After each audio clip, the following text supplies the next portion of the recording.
Good morning. Welcome to Ask spoken English academy. मी आरती बाके एक नवीन video घेऊन तुमच्या समोर आली आहे. मागच्या एका व्हिडिओमध्ये आपण फोनच्या संदर्भात असलेले खूप सारे सेंटेन्सेस बघितले होते, पण तेवढ्या सेंटेन्सेसवरच आपल्या फोनशी बोलणं होतं का नाही, तर अजून काही एक्सप्रेशन्स आहेत. तर आज आपण परत रिलेटेड टू फोन कॉल्स वरती कोणकोणते एक्सप्रेशन्स आपण बोलू शकतो. तसं बघायला गेलं तर आपल्या हातामध्ये फोन आहे, पण आपल्या तोंडामध्ये फोनशी संबंधित असलेले इंग्रजी सेंटेन्सेस आहेत का, नाहीये. पहिला व्हिडिओ बघा, परत आताचा व्हिडिओ बघा. दोन्ही व्हिडिओमध्ये जेवढे सेंटेन्सेस आहेत तेवढे सेंटेन्सेस आपण फोनशी बोलत असताना, फोनच्या संदर्भात बोलत असताना वापरत असतो.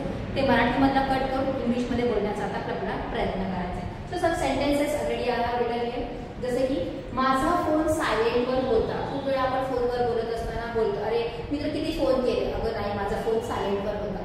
हे जर सेंटेन्स मला इंग्लिशमध्ये बोलायचं झालं तर कसं होणार, माय phone was on silent mode. आता मोड हा शब्द मुद्दामून यूज करायला पाहिजे, कारण सायलेंट फक्त काय होतो, एक ऍडजेक्टिव्ह होतो, पण रिलेटेड टू फोन मध्ये काय होतं, सायलेंट मोड हा शब्द येणं गरजेचं आहे. तर आपण काय म्हणतो, माझा फोन सायलेंटवर होता, मराठीमध्ये म्हणतो, पण इंग्लिशमध्ये बोलत असताना फक्त जर असं म्हणलं माय फोन वॉज ऑन सायलेंट, हे कसं होतं, अर्धवट वाटतं. पण ते जेव्हा आपण मोड हा शब्द वापरतो तर एक वेटेज येतो, अरे हां रिलेटेड टू फोन सायलेंट मोड हा शब्द आहे, ते जे फीचर आहे ते सायलेंट मोडचं आहे. So use silent mode. My phone was on silent mode.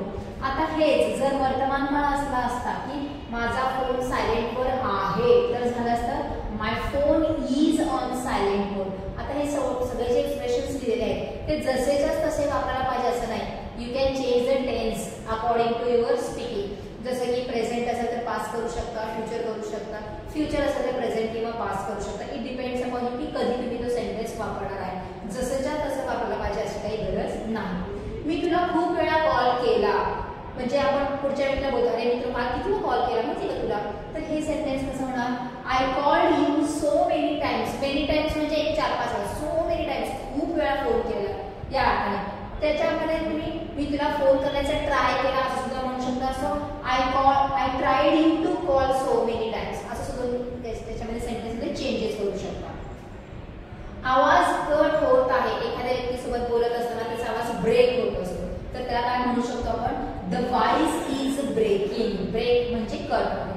Network गेला खूप. आता हे सगळे जे सेंटेन्सेस आहेत ना ते आपण दररोजच बोलत असतो, फक्त ते इंग्लिशमध्ये कसे होतात ते बघतोय. The network is gone. माझा कॉल कट झाला. माय कॉल गॉट डिस्कनेक्टेड. आपोआपच कट झाला. तुमचा आवाज अजिबात येत नाही, बिलकुलच तुमचा आवाज येत नाही असं जर म्हणायचं असेल तर I can't hear your voice at all. At all म्हणजे बिलकुल किंवा अजिबात. मला तुमचा आवाज स्पष्ट ऐकू येत आहे. ते व्यक्ती काय म्हणतो, अरे मला तुमचा आवाज येत नाही. आपण काय म्हणतो, नाही पण मला तुमचा आवाज ऐकू येतो. हे म्हणायचं असेल तर I can hear you clearly. स्पष्ट ऐकू येत आहे. तू खूप सावकाश किंवा हळू बोलत आहेस, म्हणजे तिकडून जो बोलणारी व्यक्ती ना तेवढं हळू बोलत की मला ऐकूच येत नाही, तेव्हा म्हणणार आहे you are speaking too softly. एवढं हळू बोलत की मला ते काहीच कळत नाहीये या अर्थाने. आणि तेच उलट, अरे तू किती जोरात बोलतोस ते म्हणायचं असेल, तू खूप जोरात बोलत आहेस. So you are speaking too loud. खूप जोरात बोलत आहेस या अर्थाने. मी आता बिझी आहे, नंतर बोलतो किंवा नंतर कॉल करतो असं म्हणायचं असेल तर I am busy right now. आत्ता right now. I will talk later. मी तुला नंतर न बोलतो या अर्थाने. चुकून माझ्याकडून कट झाला. काय कट झाला, ऑफकोर्स कॉल कट झाला, पण आपण पूर्ण म्हणत अरे माझ्याकडून कट झाला रे एवढंच म्हणतो. इथं कॉल हा शब्द घेण्याची गरज नाही, कारण आपण ज्या संदर्भात बोलतो ते पुढच्याही व्यक्तीला माहिती आहे आणि आपल्यालाही माहित आहे. So I cut the call by mistake. But in English आपल्याला कॉल हा शब्द यूज करावा लागणार आहे. बोली भाषेमध्ये नाही पण इंग्लिशमध्ये आहे. माझी बॅटरी संपत आहे. So my battery is dying. My battery म्हणजे माझी बॅटरी का, ऑफकोर्स माझ्या फोनची बॅटरी. हे कन्सिडर केलं गेलं आहे. फोन चार्जिंगला लाव. Put the phone on charge. Phone ठेवू नका. Don't hang up. आपण बोलत असतो आणि आपल्याला माहिती झालं की ती व्यक्ती फोन ठेवण्याच्या मनस्थिती मध्ये, तेव्हा आपण फोन ठेवू नको, माझं पूर्ण ऐक असं म्हणतो. सो डोंट हँग अप या अर्थाने. तू माझा कॉल का उचलला नाहीस. भूतकाळामध्ये मी कॉल केला होता, तू का उचलला नाही. So why didn't you pick up my call किंवा पिक माय कॉल अप. हे दोन्ही पण आपण काय करू शकतो, सेपरेट करू शकतो. पिकअपचं पिक माय कॉल अप. आता हे भूतकाळ आहे, उचलला नाहीस. तेच तू माझा फोन का उचलत नाही असं जर इन्स्टेड ऑफ डिड आपल्याला यूज करावा लागणार आहे do. Why don't you pick up my call, तू माझा फोन का उचलत नाहीस या अर्थाने. फोन का कट केला, why did you hang up, तू फोन कट केला भूतकाळ असल्यामुळे डिड आले.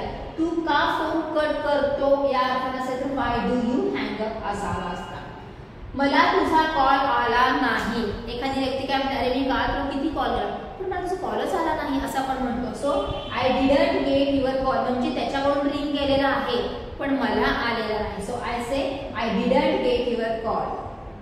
मी जेव्हा कॉल केला तेव्हा तुमचा फोन बिझी लागत होता. खूप वेळा आपण हे शब्द वापरतो. When I called you, your phone was showing busy किंवा your phone was busy. तुमचा फोन बिझी होता आणि दाखवत होता मध्ये वेगळा शब्द आहे. बिझी दाखवत होता, बिझी लागत होता म्हणून शोईंग हा शब्द घेतला. इथे जर लागत किंवा दिसत नसला असं तर बिझी होता, वॉज बिझी एवढंच घेऊ शकतो. कोणाशी बोलत होती, तू कुणाशी बोलत होती. So who were talking to, तू कुणाशी बोलत होतीस टॉकिंग टू या. फोन स्पीकरवर ठेव, put the phone on speaker. 1 minute लाईनवर राहा, hold the line for a minute. आणि तुझा आवाज घुमत आहे म्हणजे एकदा बोलले की तो आपल्याला डबल वेळा ऐकू येतो, इको होतो. So your voice is echoing. हे परत काय आहे रिलेटेड टू फोन कॉल. एवढेच आहेत का मे बी अजून एक व्हिडिओ पण येऊ शकतो बट अगोदरचा एक व्हिडिओ आणि हा व्हिडिओ तुम्ही व्यवस्थित काय करा ऐका, लिहून काढा आणि बोलत असताना या सेंटेन्सेसचा काय करायचा आहे वापर इंग्लिशमध्ये करण्याचा प्रयत्न करायचा आहे इन्स्टेड ऑफ मराठी. अगेन थोडं साईडला होते, स्क्रीनशॉट काढून घ्या, लिहून घ्या, बार बार वाचा आणि बोलत असताना या सेंटेन्सेसचा वापर करा. So thank you.